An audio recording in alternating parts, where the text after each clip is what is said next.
Bonsoir tout le monde. Donc, je vous salue fraternellement, mes chers frères et sœurs. Donc, ma prédication va porter sur les promesses de l'Éternel. Donc, le texte de base se trouve dans Nombre 23, verset 19, qui dit Dieu n'est pas un homme pour mentir, ni le fils d'un homme pour revenir sur sa décision. Ce qu'il a dit, ne le fera-t-il pas? Ce qu'il a déclaré, ne l'accomplira-t-il pas? Chaque année, des millions de personnes par le monde se font la promesse de s'aimer et de se chérir jusqu'à la mort, jusqu'à ce que la mort les sépare et de s'aimer pour le meilleur et pour le pire. Mais combien de personnes tiennent vraiment ces promesses?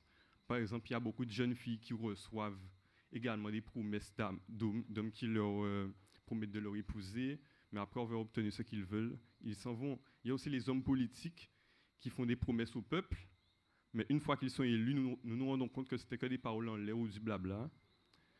Il y a aussi les employeurs qui font des promesses d'augmentation à leurs salariés, mais ils ne tiennent pas leurs promesses non plus. Bref, en gros, nous vivons dans un monde de promesses non tenues, et à cause de cela, nous avons du mal à faire confiance.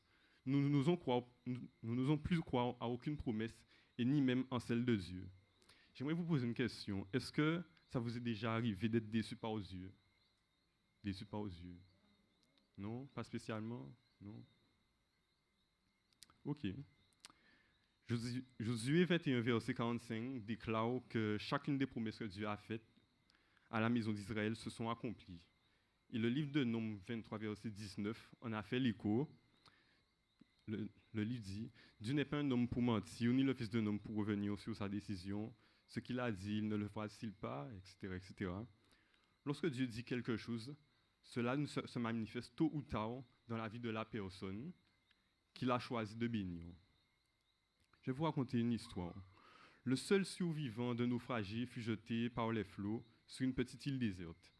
Il pria pour que Dieu vienne à son secours. Et chaque jour, il scrutait l'horizon pour voir s'il pouvait obtenir de l'aide, mais rien ne semblait venir. Épuisé, il parvint finalement à construire une petite hutte de bois pour se protéger et y déposer ses quelques biens, fort heureusement. Mais un jour, après être parti, en quête de nourriture, il trouva sa hutte en flammes. Tout était perdu, il était triste, il était frustré, il était en colère. Et il dit, ô Dieu, comment as-tu pu me faire cela? Tout le lendemain matin, il fut réveillé par un bruit de bateau qui approchait de l'île. Le bateau était venu pour le secourir. Mais, mais comment vous avez su que j'étais là? Demanda l'homme surpris par ses sauveteurs. Eh bien, nous avons vu notre signal de fumée, lui répondit-il. Il est facile de céder au découragement lorsque les choses vont mal. Il est facile de céder au découragement lorsque les promesses des hommes ne sont plus tenues.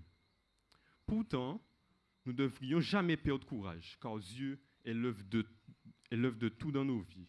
Mais au milieu de la peine, de la souffrance, de la maladie, du deuil et du chagrin, Dieu est là avec nous malgré tout.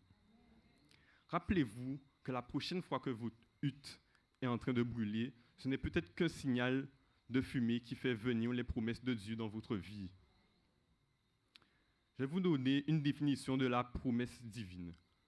La langue hébraïque, faute de mots spéciaux pour désigner une promesse, emploie des termes généraux d'abord, entre parenthèses, signifiant parler, dire, parole, etc. Mais le grec du Nouveau Testament possède des termes classiques, apagélia et d'autres mots apparentés. La notion biblique de promesse est surtout celle d'une assurance donnée par Dieu à l'homme, notamment la garantie qui comporte toutes les bénédictions du royaume. Les promesses divines sont aussi bien que les affirmations peuvent être, d'une manière générale, considérées comme des vérités bibliques, mais il y a une nuance. Une promesse reste à réaliser, tandis qu'une affirmation de Dieu est un fait. Les promesses deviendront des réalités concrètes, tandis que les affirmations sont des faits. Et nous pouvons les proclamer tous deux. Dieu dit et la chose est. Donc pour Dieu, parole et action se confondent. La parole de Dieu est immuable, fiable et 100%, quelle que soit affirmation ou promesse. Les promesses de Dieu sont nombreuses, elles sont vastes et précieuses. Elles doivent encourager les fidèles à tendre vers la sérénité et à persévérer vers la confiance. Les promesses non encore réalisées de son retour, 2 Pierre 3, versets 4 et 9. Donc les promesses non encore réalisées de son retour, des nouveaux cieux et de la nouvelle terre, doivent aussi nous faire avancer dans la sanctification et nous maintenant dans la vigilance. Dans 2 Pierre 3, verset 17. Donc j'ai quelques promesses pour vous. Voici dès lors des promesses faites par notre merveilleux Père Céleste et à tous ceux et celles qui ont choisi de lui soumettre leur vie. Premièrement, on a Dieu est au contrôle de tout. Toutes choses concourent au bien de ceux qui aiment Dieu. Dans Romains 8, verset 28. La deuxième promesse, c'est l'amour inconditionnel de Dieu. De loin, l'Éternel se montre à moi. Je t'aime comme un amour éternel. C'est pourquoi je te conserve ma bonté. Jérémie 31, verset 3. Troisième promesse, une longue vie en échange de, 3 petits points. Honore ton père et ta mère afin que tes jours se prolongent dans le pays de l'Éternel, ton Dieu te donne. La quatrième promesse, c'est dur, mais il y a la couronne au bout. Heureux l'homme qui supporte la tentation, car après avoir été éprouvé, il recevra la couronne de vie que le Seigneur a promise à ceux qui l'aiment, que l'on trouve dans Jacques 1, verset 12. La cinquième promesse, le soutien de Dieu se force à son secours au temps difficile. Ne craignons rien, car je suis avec toi.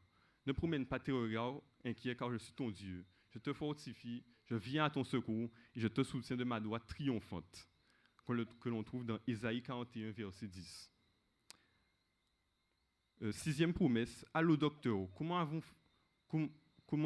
avoir une santé de fer? Exode 15, verset 20. Si tu écoutes attentivement la voix de l'Éternel, ton Dieu, si tu fais ce qui est droit à ses yeux, tu prêtes l'oreille à ses commandements, et si tu observes toutes ses lois, je ne te frapperai d'aucune des maladies dont j'ai frappé les Égyptiens, car je suis l'Éternel qui te guérit. Il y a aussi 3 Jean 1, verset 1, qui dit « Bien-aimé, je souhaite que tu prospères à tout égard et sois en bonne santé, comme prospère l'état de ton âme. » Il y a la promesse numéro 7. « Si mon peuple sur qui est invoqué mon nom s'humilie, prie et cherche ma face, et s'il se détourne de ses mauvaises voies, je l'exaucerai des cieux, je lui pardonnerai son péché, et je guérirai son pays. » Que l'on trouve dans 2 Chroniques 7, verset 14. Huitième promesse, son infinie bonté, combien ta bonté est grande, que tu tiens en réserve pour ceux qui te craignent, que l'on trouve dans Somme 31, verset 20.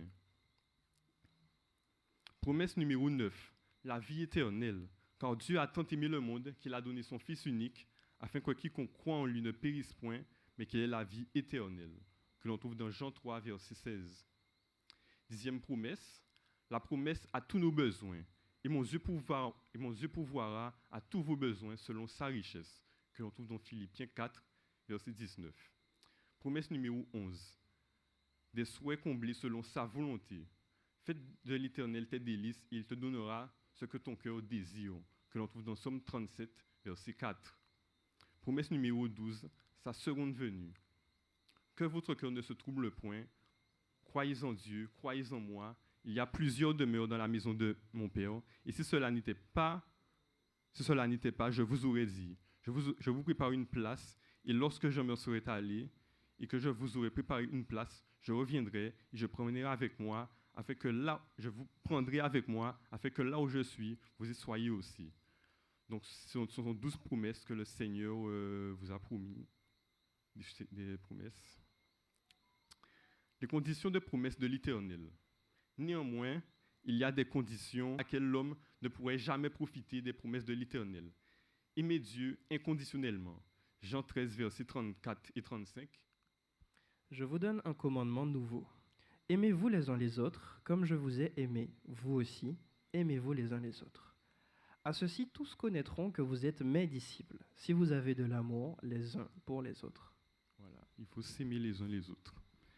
Aimer Dieu inconditionnellement et de ce fait lui obéir totalement. Jean 14, verset 15. Une autre personne pour lire, ou peut-être la même personne. Verset 15. Si vous m'aimez, gardez mes commandements. Merci. Voilà, il faut garder les commandements de Dieu si on est avec lui. Pour trouver les obstacles ou blocages aux promesses de Dieu dans notre vie, il ne faut pas chercher loin. C'est nous-mêmes le problème. Quelquefois, nous nous satisfaisons d'une certaine ambiance spirituelle traditionnelle, de chrétiens installés dans un certain confort ou une certaine tranquillité. Nos yeux ne sont pas portés vers les choses d'en haut et préférons le train terrestre. Les promesses de Dieu bouleversent, transforment et exigent certaines conditions. Il faut une intimité avec Dieu. Et très souvent, nous ne remplissons pas les conditions pour entrer dans cette intimité. Il se pourrait que l'on ne soit pas toujours prêt à payer le prix. Être dans la bonne église, dans un cadre approprié, par exemple famille, éducation, et même avoir fait des études de théologie. Mais tout cela ne suffit pas. On peut avoir d'excellentes informations sur Dieu ou au sujet de sa parole, sans pour autant être dans les critères pour profiter des promesses de l'Éternel. Le jeune Samuel était dans l'environnement idéal avec le meilleur coach spirituel. Donc certainement le meilleur enseignement. Il vivait et baignait dans ce contexte. Dans la Bible, mais la Bible nous dit qu'il ne connaissait pas encore Dieu parce que sa parole ne lui avait pas encore été révélée. 1 Samuel 3, verset 7. Une personne pour lire, s'il vous plaît. Bien moi-même, je vais lire.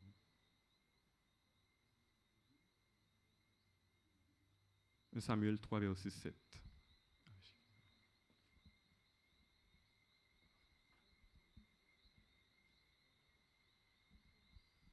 Samuel ne connaissait pas encore l'Éternel et la parole de l'Éternel ne lui avait pas encore été révélée. Merci. Mais dès qu'il l'a eu, il ne laissait tomber aucune par terre et c'était évident aux yeux de toutes que les promesses de Dieu agissaient en lui, par lui et avec efficacité. 1 Samuel 3, verset 19 à 21. Une autre personne pour lire, s'il vous plaît. Samuel grandissait, l'Éternel était avec lui, et il ne laissa pas tomber à terre aucune de ses paroles. Tout Israël, depuis Dan jusqu'à Beersheba, reconnut que Samuel était établi prophète de l'Éternel. L'Éternel continua à apparaître dans Silo, car l'Éternel se révélait à Samuel dans Silo par la parole de l'Éternel. Ok.